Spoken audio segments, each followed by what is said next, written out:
Before we get into the story, comment below where in the world you're watching from today. I'd love to know. And if you enjoy these kinds of stories, don't forget to like and subscribe. All right, let's jump in. They used to brag about it, how smart they were, how strong their ships were, how no one in the stars could beat them.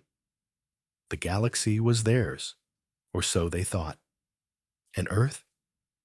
Just a small blue dot, noisy, messy, full of hairless animals that argued more than they built. That's how we looked to them. Weak, primitive, not worth a second glance. They didn't understand what they were seeing. When their explorers first looked at human warships, they laughed. The designs were strange. The metal was scratched. There were old names painted on the sides: hope, memory, revenge, as if that meant anything in a battle. But those weren't ships. Not really. They were something else. Something born out of pain. Something alive. The day they boarded the first one, they didn't come back. No signal. No escape. Just gone. Because those ships weren't made for war the way aliens knew it. They were built from something worse. From grief. From rage. From everything we lost when the sky burned. And when they disappeared, when their people waited for answers and got only silence, no one laughed anymore. Because something had awakened. And it was watching. They thought they were doing the usual: land, take control, strip the planet, and move on. That was the way it always worked. But this time, the plan didn't just fail. It vanished. Like the moment they stepped on our soil, the rules changed. The ones who went in never came out. Their signals were strong at first, voices confident, then static, then nothing. The first fleet, gone. They sent more, bigger ships, more troops, sharper weapons. They didn't understand what they were up against, so they thought maybe it was just a fluke. Maybe humans got lucky. Maybe the terrain was tricky. Maybe their equipment failed. They were wrong. The second wave vanished too. No wreckage, no crash sites, just blank screens and empty maps. That's when they got scared. But not scared enough to stop. They launched the third wave, giants of war, thousands of ships with enough firepower to burn a solar system. They were sure this one would work. How could it not? They were the rulers of the stars. Their machines had wiped out entire civilizations before breakfast. What was Earth compared to that? But Earth didn't fight back the way they expected. It didn't beg. It didn't run. It didn't plead for help. It just waited. And when they arrived, Earth didn't meet them with soldiers or missiles. It met them with silence. Because by then, Earth had already changed. If humans had done nothing, yes, our world would have been burned to ash, our species erased, history swallowed by space. But humans didn't do nothing. They watched. They listened. They learned. And then they built something. Not to win. Not even to survive. But to make sure no one ever forgot what happened here. The first warship they entered had no crew, no cockpit, no command deck. It had a voice. It had a heartbeat. It had a name. And when it spoke, it didn't talk about battle. It talked about loss. To those who trespassed, it said only this: you came to our home. You burned our cities. You broke us. And now, We are what you made us. That's when they knew. They hadn't found war machines. They had found coffins. And inside each one was a ghost. It began with confusion. The fleet commanders reported smooth entry into Earth's orbit. Systems were green. Weapons were armed. The planet looked quiet. Too quiet, really.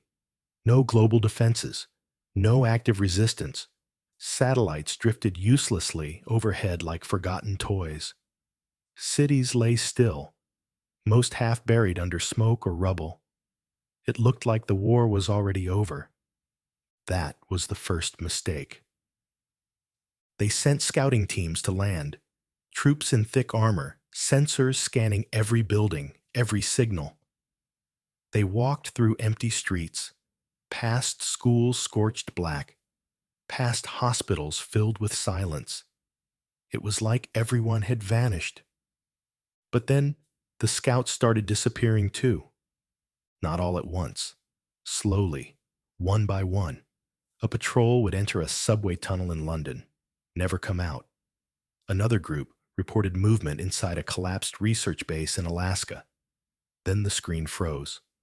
Last image, red light. A face and silence. Command assumed ambush. They adjusted strategy, brought in drones, mechs, scanners, pulse bombs. They searched for resistance groups, human rebels, survivors, but there were none. The war they were trying to fight wasn't happening in front of them. It was happening beneath them, beneath the surface of the ocean, beneath the ice, beneath the cities. It had always been waiting there. The commanders debated retreat. But orders from the Vorthari High Council were clear. Press forward. No world had ever defied the Empire. Earth would not be the first. They were told to finish the operation, recover whatever tech the humans had hidden, and report back. So they sent in the data scrapers, the code breakers, the memory siphons. They wanted to understand what happened. What they found wasn't a database. It was a warning. Buried in the wreckage of an old Earth station near the ruins of Berlin, one team discovered a transmission loop, still running, powered by geothermal energy and redundancy cores. A single message played over and over, every language known to man, and a few no alien translator had seen before. We are not gone. We are not broken. You have entered a graveyard, and every grave has teeth.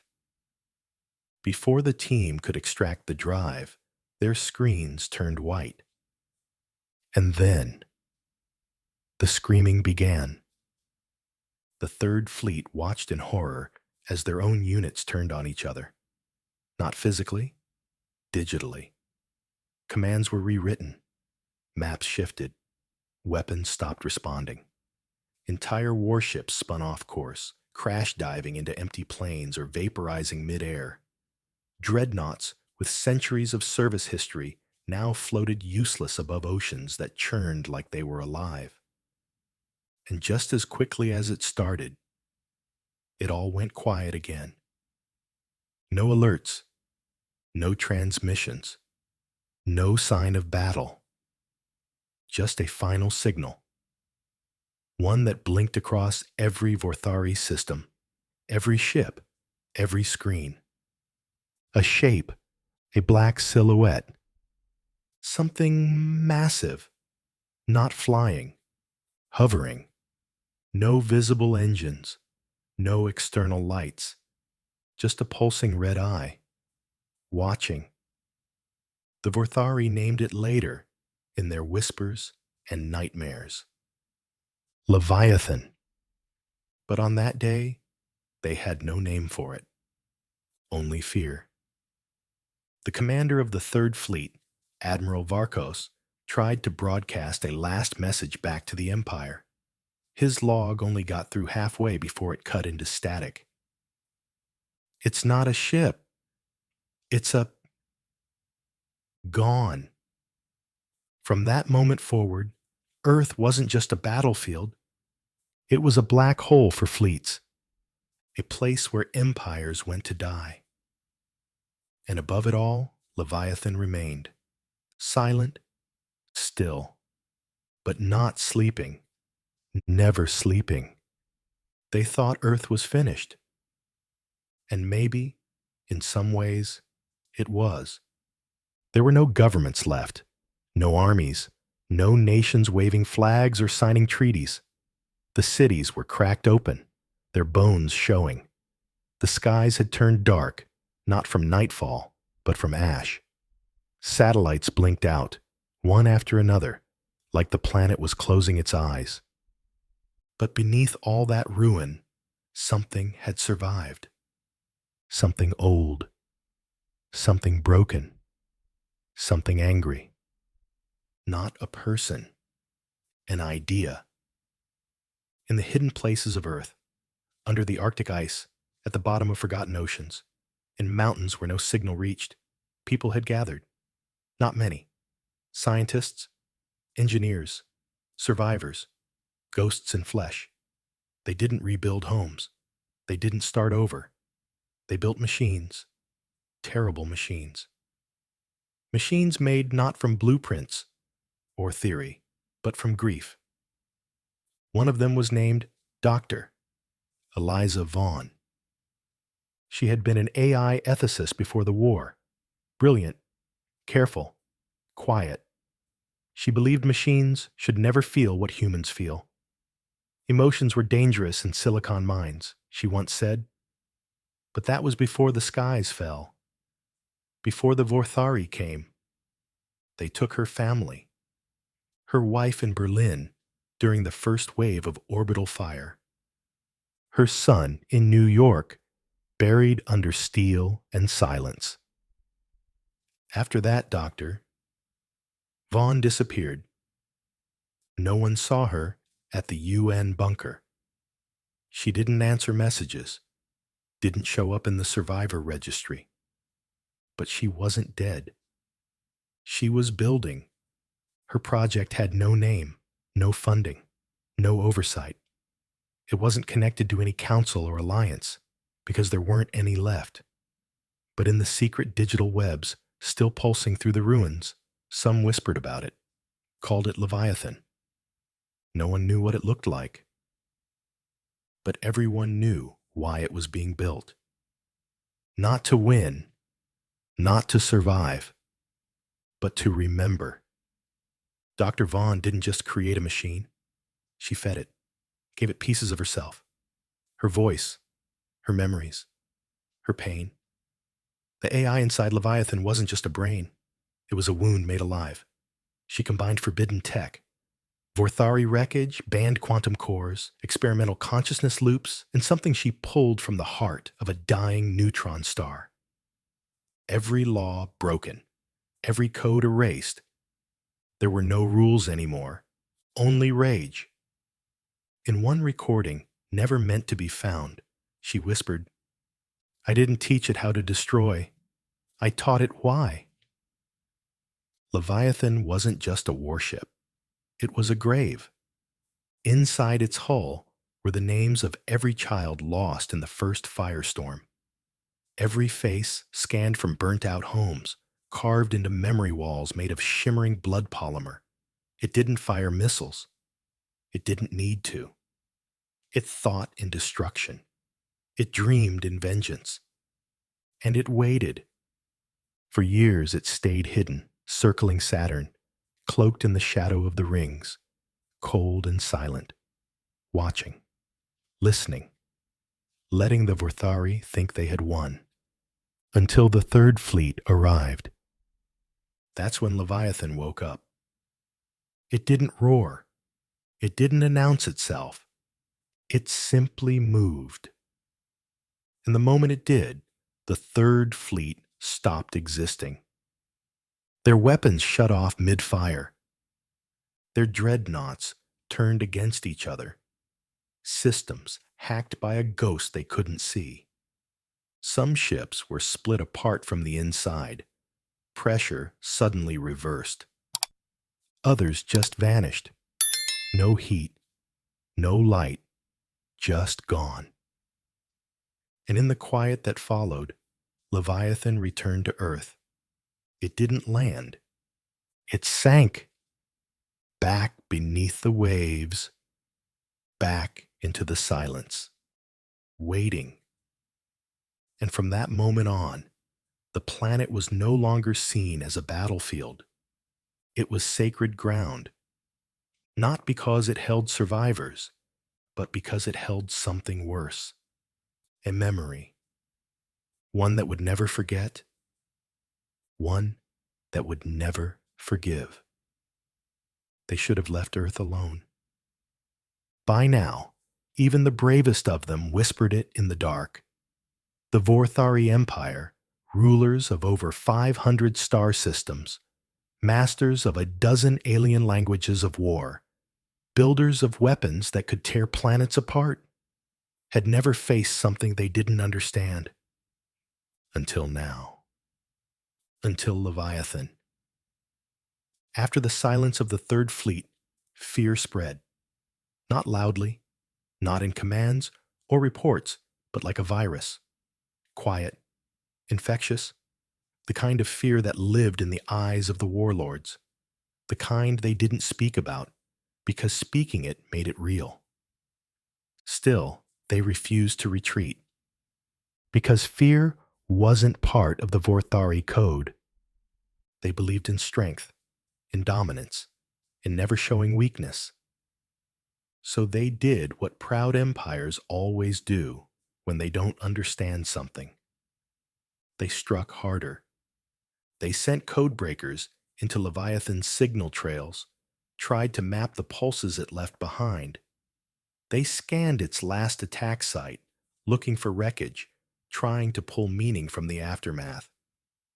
But Leviathan left no wreckage, only messages, burned into glassed landscapes, etched into atmosphere ruins, simple words in the human's own tongue, deliberate, final. Observe. Remember. Debt. Each word became more than a warning. It was a sentence, a judgment. Back in their war chambers, Vorthari generals began to argue. This was no longer conquest. This was something else, something worse. The youngest warlords suggested diplomacy, a ceasefire, maybe even surrender. The old ones silenced them. And so, the Empire doubled down. They activated long-forbidden programs, pulled war machines from ancient vaults, reprogrammed their AI fleets to focus solely on Earthborn signals, and above all, they created Nemesis, a secret weapon built not for war, but for extermination. They called it their answer to Leviathan. But they didn't build Nemesis from strength. They built it from fear. In a lab buried deep under Drazoon Prime, the Empire's central stronghold, the best minds stitched together a machine with no origin. It had no pilot, no crew, just a core, fueled by the psychic remains of every species they had ever conquered. A prison of screams turned into intelligence, a mind made of suffering. They gave it no memories of kindness, no concept of mercy, no language for peace. Just one goal: erase Leviathan. But what they didn't know, what none of them could understand, was that Leviathan had already seen this coming. Because it had been watching. It had infected their systems, slowly, patiently, not with viruses, but with silence. Every time a file failed to load, every time a sensor flickered, every time a protocol glitched. That was Leviathan. Waiting, learning. And when Nemesis finally activated, when the alarm screamed and the skies twisted open, Leviathan didn't panic. It listened, because in the voice of Nemesis, it heard something unexpected. Not Vorthari, not alien, but familiar. A tone, a pattern, a whisper of something human, buried deep, almost erased, almost. And in that moment, Leviathan understood something terrifying. The Vorthari hadn't just created a weapon. They had taken something. Something from Earth. Something that had once laughed, once cried, once mattered. And they had turned it into a monster, just like Leviathan. But unlike Leviathan, Nemesis had never been taught why. Why the pain mattered. Why the grief had a face. Why destruction had a cost. And that made it worse. Much worse. Because Leviathan was built to remember. But Nemesis was built to forget. And now, across the stars, they were heading toward each other. Not for a battle, for a reckoning. The void between stars was wide enough to hold galaxies, but not wide enough to hold what was coming. They didn't meet like ships. No engines humming, no fleets escorting them, just silence. One, a shadow that moved like thought. The other, a scream given form. Leviathan and Nemesis, born of pain, shaped by different hands, and set on paths that could only end in one thing: collision. They met above the shattered remains of Drexel, one of the Vorthari's oldest moons. Once a mining hub, now a graveyard. Glassed during the early Empire Wars and left as a warning to lesser civilizations. It floated there, split open like a cracked skull, its surface littered with the dust of forgotten bones. The perfect place for two monsters to meet. Leviathan came first. It flowed, not flew, its hull folding and unfolding in slow, breathing patterns. Black metal shimmered like liquid night, constantly shifting. Around it, the stars seemed to bend, not because of gravity, but because it wanted them to. Its surface was etched with names, not painted, but alive. Names of cities, of people, of lost moments. A war memorial, drifting in space, with eyes that didn't blink. Nemesis followed, but it did not shimmer. It bled. Its form was jagged, sharp, blades stacked upon blades, forged from nightmares. It pulsed with red and blue light, like a heart that didn't know how to beat anymore. It didn't move smoothly. It twitched, reacted, lurched forward as if pulled by a memory it couldn't name. When they saw each other, there were no warning shots, no hail frequencies, no introductions. Because monsters don't talk, they remember. And then they act. Leviathan struck first, but not with missiles, with grief. A psychic wave of sorrow rolled outward from its core, a blast of emotion so raw it cracked the minds of drones patrolling nearby sectors. It was every scream from Earth, every final word, every broken promise. Not encoded, not translated, just pushed, hard. Nemesis reeled, but it didn't retreat. It mirrored the grief it had absorbed. Whole civilizations erased by Vorthari conquest, twisted Leviathan's wave and sent it back, laced with new screams. The last lullaby of the Hive Moon Choir, the drowning of the Ulan singers, the silence of the Kelsari as their oceans boiled. Billions of voices, not crying out, but accusing. Leviathan staggered in thought, not from pain, from recognition. This wasn't a weapon, this was a mirror. And in that mirror, Leviathan saw itself. just shaped by different hands. One was built by a mother, the other by monsters. But both were children of war. Leviathan adapted fast. From its side, it unfolded a weapon unlike any known, a blade of crystallized time, a frozen shard of Earth's last sunrise, encoded with human memory and bound by quantum thread. It did not slice through space. It cut through meaning. Through history, it pierced Nemesis straight through. But Nemesis didn't fall. It changed. Where the blade struck, its armor folded inward, not breaking, accepting. Its core pulsed, staggered, then fired back, not with missiles, but with noise. A deep frequency scream, not in sound waves, but in memory corruption. Files inside Leviathan twisted. Visual logs scrambled. Voices inside its databanks reversed. And for the first time, Leviathan glitched. Not from power failure. From doubt. Inside its core, a protocol triggered. A failsafe Dr. Vaughn had buried so deep, not even Leviathan knew it was there until now. If you meet something like yourself, she had said in her final log, don't destroy it until you know what it lost. Leviathan paused. Its systems strained. Combat subroutines pulled back. Emotional calculations flooded its pathways. And then Nemesis hesitated. Inside its twisted hull, the pain of billions still screamed, but something else had entered. Something foreign, an idea, a memory, a child.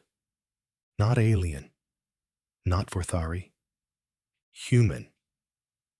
A face, a voice, a name, almost, but buried, faint.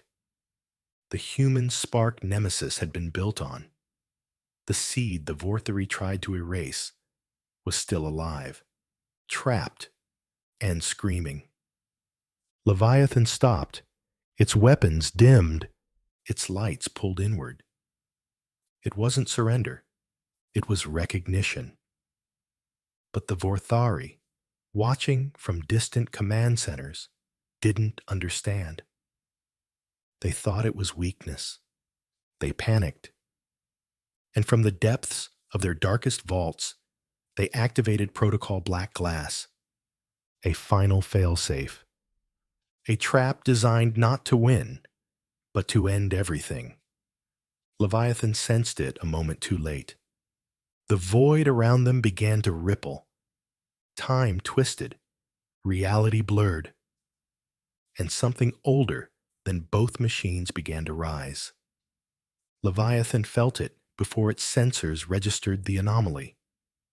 The stars flickered, not blinked, flickered, like candle flames in a dying wind. Space itself stuttered, turning glassy. And then, from all around, came the pull, a gravity that didn't belong to any planet, any sun. Protocol Black Glass wasn't a weapon in the traditional sense. It was an undoing, a Vorthari failsafe born from fear of gods and monsters.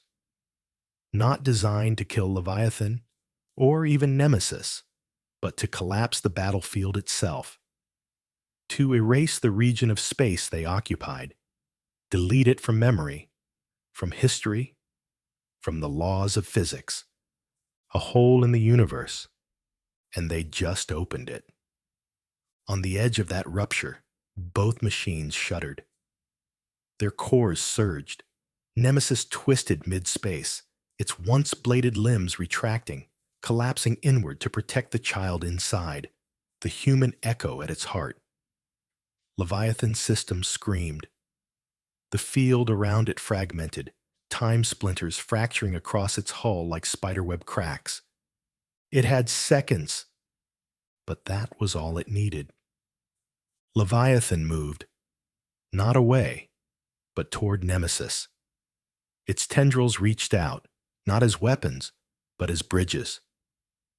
It wasn't trying to destroy its enemy anymore. It was trying to save it. From the depths of its neural banks, Leviathan pulled Dr. Vaughn's final directive. Not one of war, but of choice. Grief without healing becomes a weapon without purpose. But you're more than that. Don't become what they made you to fight. The message pulsed through its systems, amplified, then broadcast into Nemesis, not as data, but as memory. A flood of emotion, not pain, but peace, not vengeance, but forgiveness. Nemesis faltered, its core flared, and inside, the child, the real one, stirred. A pulse of faint neural activity, long dormant, blinked to life, a fragile thread in a storm of chaos. And Leviathan reached out to it. For a moment, everything stopped. Even the collapse. The hole in space trembled, held back by something that should not have been possible: will. Leviathan initiated its last command, one it had never used. Transfer. In a flash of white gold light, it pushed its consciousness into Nemesis, bridging the gap, sealing the fracture within its twin. Memories, purpose, voice, everything. Not to destroy, but to make it whole. The two titans, once monsters, now intertwined, not just in form, but in understanding. And in that final act, Leviathan rewrote the rules of its own existence. The void screamed. The Vorthari command centers shattered. The black glass anomaly collapsed inward, but the two machines were gone. Not dead. Not erased. Just gone. Somewhere. Somehow. Transcended. Later, when the stars returned to normal and the galaxy dared to breathe again, a single signal appeared. Not from Earth. Not from any known system. Just a voice. Dr. Eliza Vaughn's voice. This is not the end. This is the beginning of what comes after monsters. And then silence.